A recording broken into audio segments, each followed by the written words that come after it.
Hello నమస్తే. ఈరోజు topic వచ్చేసి అల్లు అర్జున్ ఇష్యూలోకి రంగంలోకి దిగిండు దిల్ రాజు అయితే ఇంకా అల్లు అర్జున్ ఇష్యూ సమసిపోయినట్టేనా? అదేవిధంగా రేవతి కుటుంబానికి 2 కోట్ల రూపాయల ఆర్థిక సహాయాన్ని ప్రకటించడం జరిగింది. ఆ రేవతి భర్త ఈ కేసును కూడా విత్డ్రా చేసుకుంటా అని చెప్పడం జరిగింది. ఫిల్మ్ ఇండస్ట్రీ వాళ్ళు రేపో మాపో రేవంత్ రెడ్డి గారిని కలవబోతున్నారు. ఇంకా అన్ని సమస్యలకి ఫిల్మ్ ఇండస్ట్రీకి సంబంధించిన అన్ని సమస్యలకి అర్జున్ ఇష్యూకి ఇంకా ముగింపు పలికినట్లేనా అనేది ఈరోజు టాపిక్లో వెళ్ళబోయే ముందు దయచేసి ఒక లైక్ చేయండి, వీడియో పూర్తి చూడండి, నచ్చితే సబ్స్క్రైబ్ చేసుకోండి. ఈరోజు టాపిక్ వచ్చేసి అల్లు అర్జున్ గారి ఇష్యూలోకి రంగంలోకి దిగిండు దిల్ రాజు గారు ఇటీవలే తెలుగు ఫిలిం డెవలప్మెంట్ కార్పొరేషన్ చైర్మన్గా నియమితులైన మన అందరికీ తెలుసు. తెలంగాణ గవర్నమెంట్ తరఫున అటు తెలంగాణ గవర్నమెంట్కి, ఇటు అల్లు అర్జున్ గారికి, ఇటు రేవతి కుటుంబానికి మధ్య వారధిగా ఆయన అయితే శ్రీతేజ్ని హాస్పిటల్కి వెళ్ళి పరామర్శించడం జరిగింది. రేవతి భర్తతో కూడా మాట్లాడడం జరిగింది. ఆ కుటుంబానికి అందరం అండగా ఉండాలి, ఫైనల్గా ఏది జరిగినా ఆ కుటుంబానికి అండగా ఉండాల్సిన బాధ్యత మన మీద ఉందని చెప్పేసి ఆయన మీడియా సాక్షిగా మాట్లాడడం జరిగింది. అటు రేవంత్ రెడ్డి గారిని కలిసి మాట్లాడతాను, ఇటు అల్లు అర్జున్ గారిని కలిసి మాట్లాడతాను, ఈ విషయాన్ని ఖచ్చితంగా కొలికి చేస్తాను, నేనే బాధ్యత తీసుకుంటానని స్పష్టంగా మీడియా ముందు దిల్ రాజు గారు చెప్పడం జరిగింది. అందరం కోరుకునేది ఆ కుటుంబానికి భరోసా ఇవ్వడం అని చెప్పి చాలా స్పష్టంగా చెప్పడం జరిగింది. అదేవిధంగా రేవతి భర్త కూడా ఈ కేసును నేను విత్డ్రా చేసుకుంటాను, ఖచ్చితంగా వెనక్కి తీసుకుంటాను, మా వల్ల అల్లు అర్జున్ గారు ఇలా జైలుకు వెళ్ళడం అనేది మాకు నచ్చట్లేదని ఆయన మీడియా ముఖంగా అయితే చెప్పడం జరిగింది.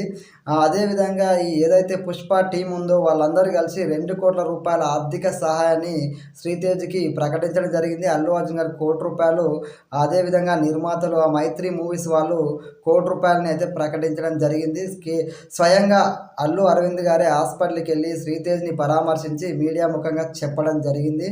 ఇంకా దిల్ రాజు గారి ఎంట్రీ తోటి అల్లు అర్జున్ ఇష్యూకి ఎండ్ కార్డు పడ్డట్టేనా అంటే దాదాపుగా అయితే, ఎందుకంటే ఆయన గవర్నమెంట్ తరఫున ఒక చైర్మన్ పదవిలో ఉన్నాడు, ఇటు సినిమా ఇండస్ట్రీ నిర్మాతల్లో ఒక పెద్ద నిర్మాతగా ఉన్నాడు.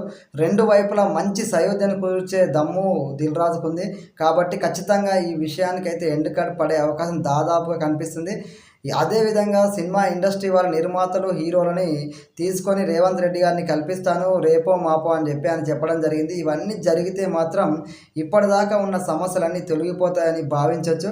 ఇంకా అల్లు అర్జున్ కేసు విషయానికి వస్తే అది కోర్టు పరిధిలో ఉంది కాబట్టి మనం మాట్లాడకూడదు. ఎందుకంటే కోర్టు పరిధిలో ఉన్న అంశం అది ఆల్రెడీ విచారణకు హాజరైండు. ముందు రానున్న రోజులలో ఈ సీఎం గారిని కలిసిన తర్వాత వీళ్ళందరూ కలిసి ఆ కుటుంబానికి భరోసా ఇస్తా అని చెప్పడం జరిగింది. అదేవిధంగా రేవతి భర్త కేసు వెనక్కి తీసుకుంటామని కూడా చెప్పడం జరిగింది.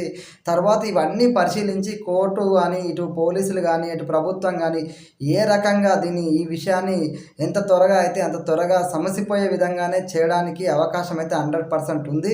చూడాలి ఏం జరుగుతుంది. ఎందుకంటే అది కోర్టు పరిధిలో అంశం. ఇటు పోలీసులు, ప్రభుత్వము, కోర్టు అన్ని రకాల విచారణ అయితే జరుగుతుంది. కాబట్టి అంతా మంచి జరగాలి, ఆ కుటుంబానికి న్యాయం జరగాలి.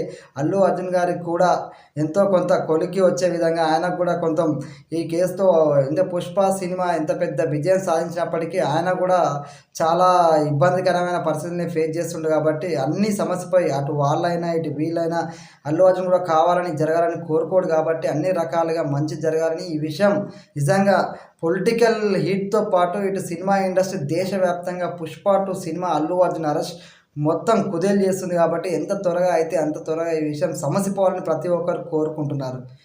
జై హింద్.